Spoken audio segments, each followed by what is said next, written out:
ಚಾಣಕ್ಯ ನೀತಿಯ ಬಗ್ಗೆ ಈ ವಿಡಿಯೋದಲ್ಲಿ ತಿಳಿದುಕೊಳ್ಳುತ್ತಿದ್ದೇವೆ. ಜೀವನವನ್ನೇ ಬದಲಾಯಿಸುತ್ತೆ ಚಾಣಕ್ಯನ ಈ 10 ನೀತಿಗಳನ್ನು ನಾವು ಪಾಲಿಸಿದರೆ. ಆ 10 ನೀತಿಗಳು ಯಾವುವು, ಅದರ ಸಾರಾಂಶ ಏನು ಎಂಬುದನ್ನು ಈ ವಿಡಿಯೋದಲ್ಲಿ ಸಂಪೂರ್ಣವಾಗಿ ತಿಳಿದುಕೊಳ್ಳೋಣ ಬನ್ನಿ. ಚಾಣಕ್ಯ ನೀತಿ ನಮ್ಮ ಜೀವನವನ್ನು ನಡೆಸಲು ಸರಿಯಾದ ಮಾರ್ಗವನ್ನು ಹೇಳುತ್ತದೆ. ನಮ್ಮ ಜೀವನದಲ್ಲಿ ನಾವು ಏನು ಮಾಡಬೇಕು ಮತ್ತು ಏನು ಮಾಡಬಾರದು ಎಂಬುದರ ಉತ್ತಮ ವಿವರಣೆಯು ಚಾಣಕ್ಯ ನೀತಿಯಲ್ಲಿ ಕಂಡುಬರುತ್ತದೆ. ಚಾಣಕ್ಯ ಪ್ರಸ್ತಾಪಿಸಿದ 10 ವಿಷಯಗಳು ಜೀವನದಲ್ಲಿ ದೊಡ್ಡ ಬದಲಾವಣೆಯನ್ನು ತರಬಹುದು. ಆ ಅಮೂಲ್ಯವಾದ 10 ನೀತಿಗಳು ಯಾವುದೆಂಬುದನ್ನು ತಿಳಿದುಕೊಳ್ಳೋಣ. ಮೊದಲು, ಮೂರ್ಖರೊಂದಿಗೆ ಎಂದಿಗೂ ನಾವು ವಾದಿಸಬಾರದು. 2, ನಿಮ್ಮಲ್ಲಿರುವ ದೌರ್ಬಲ್ಯದ ಬಗ್ಗೆ ಎಂದಿಗೂ ಯಾರಿಗೂ ಹೇಳಬೇಡಿ. 3, ನಿಮ್ಮ ಒಂದು ದೋಷವು ಎಲ್ಲ ಸದ್ಗುಣಗಳನ್ನು ನಾಶಪಡಿಸುತ್ತದೆ, ಅಂದರೆ ಕುಡಿಯುವ ಚಟ ಇರಬಾರದು. 4, ಬುದ್ಧಿವಂತಿಕೆಯಿಂದ ಹಣವನ್ನು ಖರ್ಚು ಮಾಡಿ, ಸಂಪತ್ತೇ ಜೀವನ ಎಂದು ಈ ವಾಕ್ಯ ತಿಳಿಸುತ್ತದೆ.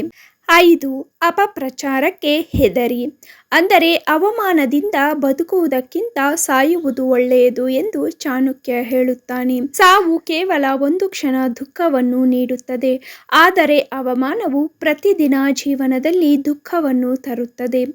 ನಮ್ಮೆಲ್ಲರೊಳಗೆ ಅಪಪ್ರಚಾರದ ಭಯ ಇರಬೇಕು.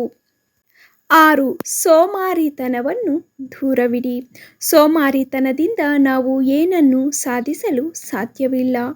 7, ನಂಬಿಕೆಗೆ ಅರ್ಹರಲ್ಲದ ಜನರನ್ನು ಎಂದಿಗೂ ನಂಬಬೇಡಿ. 8, ನಿಮಗಿಂತ ಹೆಚ್ಚು ಅಥವಾ ಕಡಿಮೆ ಸ್ಥಾನಮಾನದ ಜನರೊಂದಿಗೆ ಸ್ನೇಹವನ್ನು ಮಾಡಬೇಡಿ. 9, ವರ್ತಮಾನದ ಜೀವನ, ನಾವು ಎಂದಿಗೂ ಹಿಂದೆ ನಡೆದಿದ್ದರ ಬಗ್ಗೆ ವಿಷಾದಿಸಬಾರದು, ಭವಿಷ್ಯದ ಬಗ್ಗೆ ಚಿಂತಿಸಬಾರದು ಎಂದು ಚಾಣಕ್ಯ ಹೇಳುತ್ತಾರೆ. ಬುದ್ಧಿವಂತರು ಯಾವಾಗಲೂ ವರ್ತಮಾನದಲ್ಲಿ ವಾಸಿಸುತ್ತಾರೆ. ನಿಮ್ಮ ಜೀವನವನ್ನು ಸಂತೋಷದಿಂದ ಬದುಕಲು ನೀವು ಬಯಸಿದರೆ ಇಂದಿನ ಜೀವನದಲ್ಲಿ ಯಾವಾಗಲೂ ನೀವು ಜೀವಿಸಿ. ನಿಮ್ಮ ಅಥವಾ ನಮ್ಮ ಕೈಯಲ್ಲಿ ನಿನ್ನೆ ಅಥವಾ ನಾಳೆ ಇಲ್ಲ. ನಿಮ್ಮ ಕೈಯಲ್ಲಿರುವ ಏಕೈಕ ವಿಷಯವೆಂದರೆ ಅದು ಇಂದು. ಕಳೆದು ಹೋಗಿದ್ದನ್ನು ನೆನೆದು ನೀವು ಕೊರಗುತ್ತಿದ್ದರೆ ನೀವು ನಿಮ್ಮನ್ನು ದುಃಖಿಸುತ್ತೀರಿ. 10, ಸಂತೋಷವಾಗಿರಲು ಬಾಂಧವ್ಯದಿಂದ ದೂರವಿರಿ. ಚಾಣಕ್ಯ ಹೇಳುವ ಪ್ರಕಾರ ತನ್ನ ಸಂಬಂಧಕ್ಕೆ ಹೆಚ್ಚು ಒಲವು ತೋರುವವನು ಭಯ ಮತ್ತು ಆತಂಕವನ್ನು ಎದುರಿಸಬೇಕಾಗುತ್ತದೆ.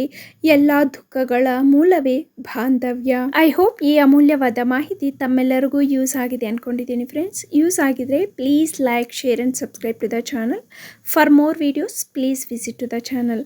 Thank you for watching. ಇಂತಹ ಡೈಲಿ ಅಪ್ಡೇಟ್ಸ್ಗೋಸ್ಕರ ಪ್ಲೀಸ್ ನಮ್ಮ ಚಾನಲನ್ನು ಸಬ್ಸ್ಕ್ರೈಬ್ ಮಾಡಿಕೊಂಡು ಪಕ್ಕದಲ್ಲೇ ಇರುವಂತಹ ಬೆಲ್ಲೈಕಾನನ್ನು ಕ್ಲಿಕ್ ಮಾಡಿ.